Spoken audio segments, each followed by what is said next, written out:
Hello, what's up? Malcolm, you took that energy and everything from the season, carried it right through OTAs, minicamp, and you just seem to continue to play with it. Will you talk about how the confidence really has been built in you, please? I think confidence for me comes from, I don't know, understand what I got to do this year, and understand like the formula that makes me successful, and also just enjoying being out there. It's the funnest thing in the world to be out there. So, Malcolm, players have spoken about how much trust has been built and being able to spend these days together and learning from different teammates about who they are, where they come from. Have you learned anything in particular from one of your teammates that surprised you, and how has this benefited you? oh yeah, definitely. I'm starting to get to my locker's close to a lot of rookies right now, so I'm starting to get to know them, where they come from, and where they went to college, and little dumb stories they got and stuff like that. So that's always enjoyable. And also people like Christian, like I'm spending a whole bunch of time with Christian now, so definitely nice to understand like his process and how he got where he is today and how he developed throughout his career. So. Does that make your team stronger? Yeah, definitely, 100%. Yeah. Was New Hampshire on Buffalo's schedule, and did you know anything about Dylan Lowry? Wait, I'm sorry. Was New Hampshire on Buffalo's schedule when you were at the University of Buffalo, and did you know anything about Dylan Lowry, the young rookie running back from New Hampshire? Nah, I didn't, New Hampshire wasn't, but I got a whole bunch of boys that played Stony Brook, so I always knew about New Hampshire. So. Yeah. What do you think about Dylan? Oh no, he's nice. He's a baller. Yeah, he's definitely a good runner, and he's serious about his profession. So that's all good. Seemed like Adam Butler was making a lot of noise today. He was playing more with John Jenkins. How was training camp? What have you seen from him? Adam Butler, AB, he's always been like that. Sometimes he's quiet and stuff like that, but he always got that in him. So yeah. You mentioned Christian. What has he brought to the mix in terms of ball on the field and also off the field? Definitely, because I've been here for this is going on my 4th year. So usually the biggest voice in our room is usually Max. So it's always good to have like another like vet voice of a guy that has got a whole bunch of success in this league, stuff like that. So it's definitely good to hear a different voice, if that makes sense. Yeah. Malcolm, first day in pads, obviously. Who brought the most energy? Defense, of course. Of course.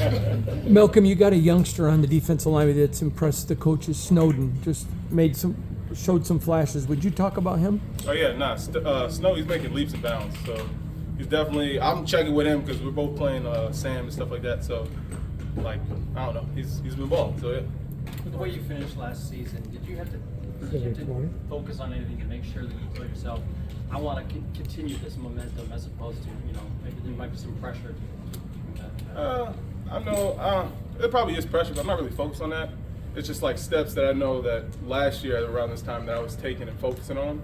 So it's kind of just still trying to check those boxes, not trying to get ahead of myself. Because obviously you want to make all these plays and you want to play where you left off and stuff like that. So I'm just trying to take one step at a time, one day at a time, be where my feet are. So, yeah. What stands out to you about having training camp in Southern California? Oh, the weather, of course. Right now it'll be 1,000 degrees in Vegas, but it definitely feels good. So. How much can weather impact your guys' ability to get work done or be ready for the season? For me, I sweat a lot, so I heat up a lot. So in Vegas right now, fully drenched, socks be wet, it feels like I'm stepping in puddles. But right now, I'm all right. Didn't sweat that much. Yeah. So, from your spot on the edge there, when you're looking at the quarterback competition, what are you seeing? I see two dogs. I see people that every day they come in here, check in here, ready to work, and it's great. It's one day Aiden might be balling, one day Minshew might be balling, so it's definitely great. What has AP done for you personally? I know you said you've been here 4 years, and now this is his first full year as the head coach. So what has he imparted upon you? I think trust and stuff like that. You do your job, you instill trust with the whole coaching staff. So, yeah. How's that made it easier for you? I don't think it's made it easier for me. It's just kind of what do I say, like making sure like when I do something good, it's not going to nothing, if that makes sense. So it's the start of the season, potentially a big year for you financially. I mean, how much is the contract? I'm not trying to think about none of that. I mean, it's a real thing. No, I haven't talked about anything like that yet. So. Malcolm, when you talk about the trust that he has given you, does that kind of go hand in hand with what you mentioned just a couple of days ago about giving you guys a voice and kind of just getting that sense of empowerment? Yeah, it's that, and it's also just doing your job. You do your job, you show up every day, he can trust you, so he can count on you. So basically that. Thanks, man.